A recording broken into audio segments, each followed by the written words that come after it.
For what we're about to do, It's going to be about 20 miles out and then 20 miles back. It's one and done. you must be prepared. Proper shoes, proper socks, probably bring a tent. Because on this trail, you could find yourself in serious trouble. Oh, look. A bear. A bear sound.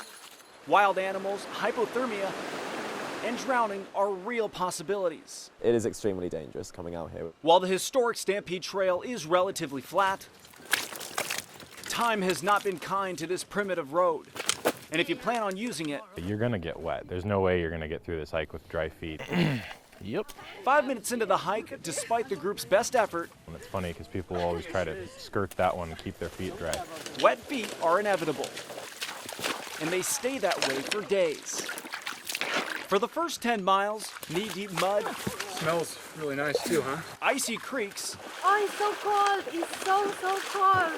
and a flooded trail are the norm. Adding to the challenge, Break time. Finally. those packs are filled with gear, food, and water to last a week, weighing anywhere from 50 to 75 pounds. Back or no back? I'm getting there. There is a deserted bus, made famous by Christopher McCandless, a 24-year-old hiker who died alone there in April of 1992. He spent 4 months in the wilderness. At 8 miles in, we come to the first of 2 dangerous river crossings. Ready to cross this thing? In groups of 2, locking arms, they wade out into the savage river. Don't look at the water, look at the far shore. You can't see the bottom anyway. With each step forward, the water gets deeper.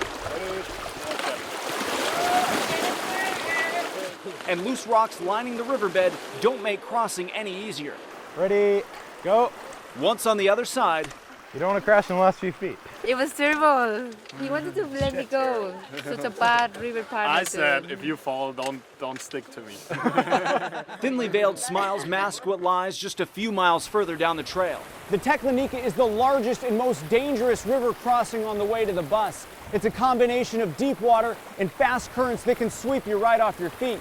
And that was the case in 2010 when it claimed one woman's life. The life was that of experienced hiker Claire Ackerman. Yeah, there used to be a picture here of Claire as well, but now there's just the plaque.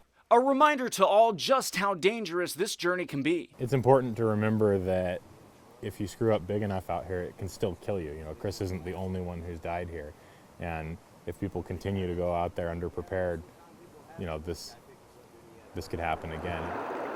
At the outset of our hike, water levels in both rivers were low and hopes were high. The weather looks perfect for the river. But despite several days of favorable conditions, the Tek is now raging. I would be very concerned to allow us to cross at this point, just because of the height. I mean, it doesn't take more than, you know, a foot of water really to knock somebody off their feet. When the Teklenika is crossable, this is what it looks like. This video was taken in 2014 by our guide Eric Halfaker. The water was only ankle deep with clear visibility, easily crossable that day. A far cry from today. It's chilly here.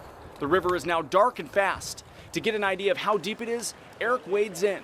After a few feet, the water is well above his knees. I was not expecting the river to look like this time. If it's gonna happen, I think it's gonna happen right here. A decision is made to wait until morning before attempting to cross. Hopeful cooling temperatures will slow down the melting glacier, which fuel the Teklenika. It's the same difficult decision Canadian hiker Alex Karuk and Ben Garrod from the UK made last September on their first attempt to reach the bus. We weren't willing to give up last time. We stayed here for about 3 days. 3 days altogether, checking it every morning, just seeing if it was lower. So again, it's one of those things, you can come at the right time of year, but you never know how the river's gonna be.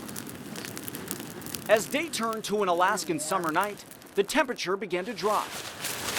Setting up camp to refuel, warm up, and dry off as much as possible, most remained optimistic. I feel like if I can do this. For others, like Diana Polito from Colombia, I can't even swim. I am terrified about crossing the river. the reality of tomorrow's crossing began to sink in. Fearing for her life, Diana wishes she was anywhere but here. If it wasn't because it's too dangerous to go back on my own, I would definitely consider it. We arrived at the Teklenika 24 hours ago. The river was too high to pass. Hopeful it would fall overnight, we placed these rocks along its shore. This is where the river was last night. This is where the river was this morning. As you can see, while the river does continue to drop, it hasn't dropped enough for us to safely cross, marking the end of our journey. It is frustrating, this river, but it's strange as well. Obviously, Christopher McCandless was trapped on the other side of it, and it's really odd knowing that feeling. A strange feeling that is going through everyone's mind. Disappointed that the Teklenika has left us cut off from our destination, but thankful to be trapped on this side of the river instead of that one. It's a shame that he was on the, in a sense, on the worst side, because we can still come back, we can still go home. Chris never had that choice. And just like that, for the second year in a row, We know the way to this river quite well, like I recognized a lot of it, but that other side is still a mystery to me. Ben and Alex are forced to turn back. It's cool to cross, like even I want to cross it right now, but if you die, then you can never cross it again. A realization that this journey is not about making it to the bus.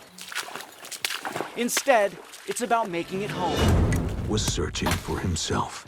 A sentiment seemingly shared by Christopher McCandless as he died alone inside this makeshift shelter. Made immortal in the 2007 movie Into the Wild. A message that continues to inspire more than 2 decades after McCandless's death. It remains the driving factor for many as they too seek a journey into Alaska's backcountry, each hoping to learn from Chris's mistakes. At the same time, embracing the one thing many believe he longed for. I think it's great that so many people come from all over the world. Some people, they don't even know each other. And everyone gets along, like everyone in this group is lovely, and I've made people that I'm going to know and be friends with for the rest of my life. And that'll always be, worth it. That aspect of it will always be worth it. On the Stampede Trail with photojournalist Albert Luton, Blake Essig, Channel 2 News.